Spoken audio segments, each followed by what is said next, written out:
Very good evening. इस video में मैं आपके साथ एक और इम्पॉर्टेंट टॉपिक डिस्कस कर रहा हूं जिसका नाम है क्रैमर्स डिजेनरेसी या फिर जीरो फील्ड डिजेनरेसी भी इसे कहते हैं। अगर आपके पास सिर्फ एक ही इलेक्ट्रॉन हो तब तो कोई दिक्कत नहीं है, आप उधर हाइपर फाइन लाइन कैलकुलेट कर सकते हैं, वो हमने पहले डिस्कस किया है। लेकिन अगर एक से ज़्यादा इलेक्ट्रॉन किसी सिस्टम के पास हो, किसी कंपाउंड के पास हो, तो वहाँ पे इंट्रिंसिक डिजेनरेसी होती है। अब वो जो इंट्रिंसिक जो डिजेनरेसी होती है उसी को हम जीरो फील्ड डिजेनरेसी या क्रैमर्स डिजेनरेसी कहते हैं।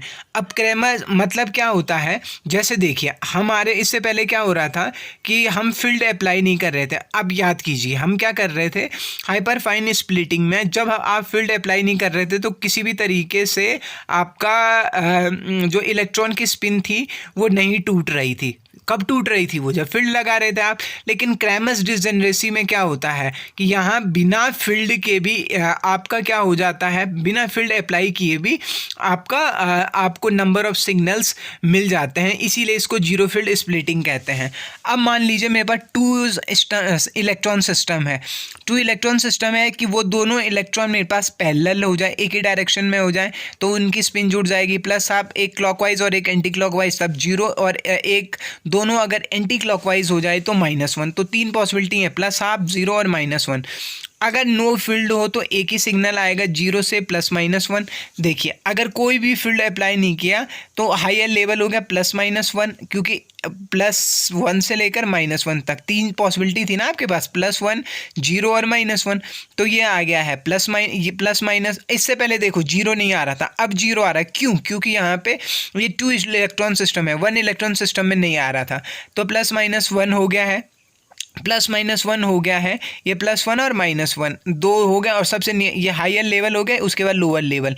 तो अगर मैं कोई फील्ड अप्लाई भी नहीं करूं तो तब भी जीरो से +-1 एक सिग्नल हो जाएगा। तो बिना किसी फील्ड के भी यहाँ पे सिग्नल आ रहे हैं, तो इसी को हम क्या कह रहे हैं, जीरो फील्ड डिजेनरेसी कहते हैं या क्रैमर्स डिजेनरेसी कहते हैं।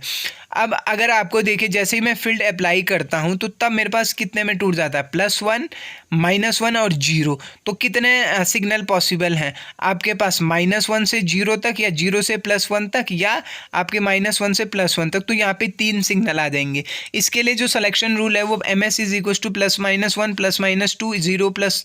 तो जबकि इससे पहले क्या था सिलेक्शन रूल हाइपर फाइन के लिए कि +-1 था, लेकिन यहाँ क्या है +-1 +-2। अब जो आपकी क्रैमर्स डिजेनरेसी होती है उसमें एनर्जी लेवल, जो एनर्जी गैप होता है लेबल्स के बीच में, वो सेम नहीं होता है। और अब एक और एग्जांपल डिस्कस करते हैं कि मान लीजिए 3 इलेक्ट्रॉन सिस्टम है, मतलब 3 इलेक्ट्रॉन है। अब देखिए अगर वो 3 इलेक्ट्रॉन सभी पैरेलल एक ही डायरेक्शन में हो जाएं, क्लॉकवाइज हो जाएं तो +3/2। अगर वो क्या हो जाएं, सभी एंटी क्लॉकवाइज हो जाएं तो -3/2। अब 2 क्लॉकवाइज और एक एंटी क्लॉकवाइज तो +½ हो जाएगा, और 2 एंटी क्लॉकवाइज और एक क्लॉकवाइज हो जाए तो -1/2 हो जाएगा। तो मेरे पास क्या पॉसिबिलिटी है, +3/2, +1/2, -1/2 और -3/2। अब अगर मैं कोई फील्ड, अब मेरे पास लेबल्स कैसे होंगे, मेरे पास 3 लेवल बनेंगे, +3/2 जब मैं कोई फील्ड अप्लाई नहीं कर रहा हूँ, +-3/2, +-1/2 और जीरो। तो कोई फील्ड अप्लाई नहीं करने पे एक सिग्नल जीरो से +-1 तक एक सिग्नल यहाँ पे आ जाएगा, और +-1 से +-3/2 तक दूसरा सिग्नल यहाँ पे आ जाएगा। तो 2 सिग्नल तो मुझे वैसे ही मिल गए जब मुझे कोई फील्ड अप्लाई नहीं किया मैंने।